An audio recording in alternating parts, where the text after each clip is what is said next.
In today's video we're going to be diving into some more Throne and Liberty, and this time we're going to be going over how you can get hold of the best possible ways to grab up all of those Growthstones. If you're trying to make yourself truly powerful, make all of your armour, make all of your weapons top notch and upgrade them all and level them all up, then this guide should help you out massively, showing you all of the very best and the fastest ways in the game in order to get hold of them all. Now obviously as you're playing through the game you're going to want to power up, you're going to want to make sure you've got the best equipment, and Growthstones are going to be the way you're achieving this. You're going to be able to use them, you're going to be able to maximise their potential in order to upgrade all of your gear, and in turn making yourself much more powerful in order to do some tougher content within the game. Now the first way we're going to be going over is going to be one of the easiest and one of the best, and that's just by doing the actual main storyline and completing all of the quests within it. That's going to be your purple markers. You're going to want to make sure you do as much of these as possible, even some of the routes on the left and right that aren't part of the main one, and overall it's just going to make your life a whole bunch easier. Secret dungeons are also another amazing way to do these. The first time you complete each floor you're going to be grabbing up some really nice amount of Growthstones for your equipment, so it's well worth doing and keeping up to date as you're leveling your character. Some of these bosses can be a bit tricky though, so you may need to learn their patterns or just get a little bit more powerful in yourself in order to beat them, but whenever you can, go into here, defeat them, and as you're progressing you'll be able to get yourself some green, blue, and of course the best ones, the purple, the precious Growthstones, which you'll be aiming for once you hit level 50 and are able to tackle these instances. Another nice one that I have not invested anywhere near enough time into, but you should definitely look at, is going to be your codex. Go into your codex and then go into your exploration. This is going to give you a whole bunch of little quests to do. Most of them are very simplistic, but they're going to reward you with some nice amount of Growthstones and can really help you along. Now over to my personal favourite, and one that you will definitely be relying on in this game, especially as you start to near that end game, and that's going to be your crafting. When you go to your main towns, you're going to go to your armour crafting, your weapon crafting, whatever you're actually looking for,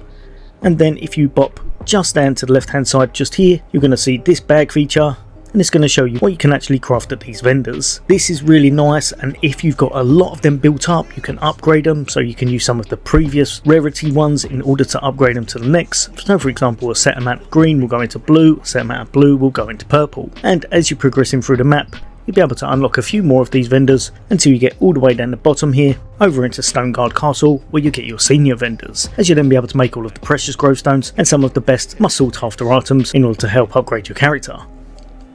Now one thing to know, in order to get some of these resources it can be a bit tricky, but some of the best places I've found in the open world, if you want to go to your map and go to some of the open world dungeons, these can really help you out. A nice early one would be something like the Ant's Nest, as that's going to drop a lot of resources that can help with the crafting and such. Of course you have a few more dotted around the world, or one of the late game ones, a really nice one, will be this one just here. This is actually one of the best ways currently in the game for farming stuff, nice gear, nice resources. You can also make some money on this as well if you change it over to Lucent, so it's well worth knowing about.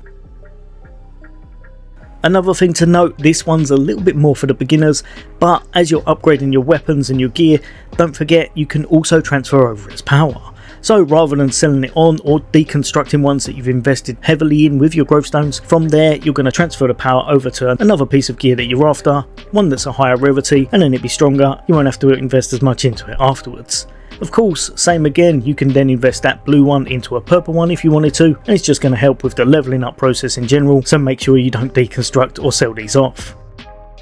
Another thing, contract vendors, absolutely amazing. These give a really good amount of resources. They're going to give you those abyss tokens, they're going to give you dust, they're going to give you some of the other resources that you're needed to crafting as well, so make sure you're doing these daily, as it can really help you out with your reserves. Of course, if you have done them, again, you can then go straight next door, have a look at your contract coin merchant, and buy some of the things such as ores, again helping you to craft more of those Growthstones later. Another thing to note, you're going to have a submenu just down the bottom here. Make sure you use it whenever you can. It's great for actually upgrading your inventory space, even though it does cost quite a lot, and the main reason I'm showing you is because you can dissolve the items you've got, so your equipment and such, in order to make yourself some nice powder. You can grab magic, quality, rare, and of course precious magic powder, depending on what kind of rarity gear you're going to be dissolving. This is pretty much the game's way of dismantling, but again it's going to help you to get the resources for some of your crafting needs. One thing I should note, just so that you know, don't forget your lithographic book. You're going to want to make sure you're not actually deconstructing anything that you're hoping to put into here, so it's kind of a double-edged blade, and you have to work out what you want to deconstruct for either those resources, or if you want to hand them in here instead for some. Over to the battle pass, don't forget, try to turn this in whenever you've managed to achieve some stuff, and this will just be a nice, simple, easy way of grabbing a few extra armor stones as well as some other nice resources whenever you're leveling it up. Obviously, if you bought the premium, life's going to be much easier, but even if you haven't, come back to here every once in a while just to see how much you've done and to reap the rewards of it whenever possible. Now, one that I didn't realise was as good as it actually is, and that's going to be just up here, and we're going to be bopping all the way over to the shop.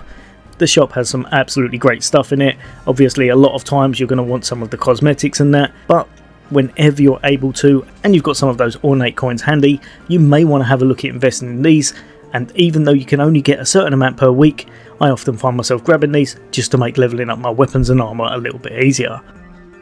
Of course, if you're thinking that's great, but how exactly do I get hold of ornate coins? The best way currently is whenever they're doing maintenance or there's an issue with the game, they seem to be chucking them out, so you'll have a few probably stored away anyway if you did want to use them. But of course, if you did want to get a few extra and you wanted another way to get hold of them, then you're going to go over to your codex, and this time you're going to go over to the collection page. And with this, you've already probably been doing this without even realising. Go through the regions, and whenever you're exploring or doing any of the content in the game, you're going to be coming across kind of purple pages that you're going to want to pick up. These, every single time you do pick them up, is going to reward you with 3 of those ornate coins, so ultimately it's going to be in your favour to grab them, and it's going to make things a little bit easier just for grabbing yourself some nice rewards, and those Growthstones are definitely one that I'd recommend. Hopefully this has helped a few of you guys and girls out. There's a few of these that you will always be relying on and coming back to, especially probably the crafting variant, because you'll be able to do this early, but also late game you'll find yourself getting more resources, and you'll be able to get hold of some of the tougher Growthstones by creating them whenever you need them. In fact, getting your armour and your weapons all the way up can take a little bit of time, so knowing these tips and tricks is definitely handy, because otherwise it could take you a whole bunch longer. Personally, I'm really enjoying this game, and there's actually a whole bunch to cover, so if you'd like to see more videos from me, hit that like and subscribe button, and I'll be bringing out a whole bunch more guides and tips and tricks, as well as some build guides for Throne and Liberty shortly, as well as one you won't want to miss on the best ways to make Lucent, so grab yourself some great products from that auction house. As always, for all things gaming, take care, I'll see you on next day.